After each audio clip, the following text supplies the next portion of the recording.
brought you by Silver Pumps and Motors. Top quality और consistent performance के लिए सिर्फ सिल्वर पंप्स नाम याद रखना. తనపై మావోయిస్టుల పేరుతో లేఖ రావడం చాలా బాధాకరమన్నారు మంత్రి సీతక్క. అయితే మావోయిస్టుల లేఖనా లేక తన వ్యతిరేకులు సృష్టించిన కుట్రనా అనేది తేలాల్సిందన్నారు.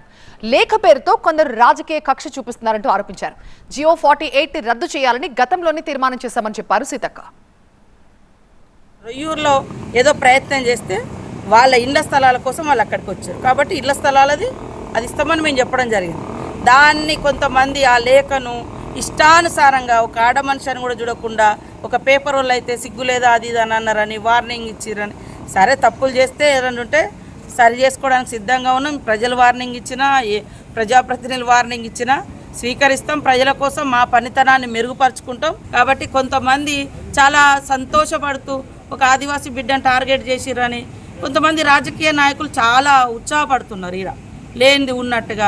అయ్యా నాయన నిన్నటిదాకా మీరే అధికారంలో ఉన్నారు, మరి ఆడ ఎందుకు ఇవ్వలే, శంకరాజపల్లెలు ఎందుకు ఇవ్వలే, ఇక్కడ జల కట్టెలతో చెట్లకు కట్టేసి ఎందుకు కొట్టిరు, ఇదే భద్రాద్రి కొత్తగూడెంలో అనేక మందిని ఇబ్బంది పెడితే అక్కడ ఫారెస్ట్ ఆఫీసర్ మీద కూడా దాడి చేసిరు, ఆదిలాబాద్లో జైల్లో పెట్టిరు, చెట్లకు కట్టేసి కింద కొట్టిరు.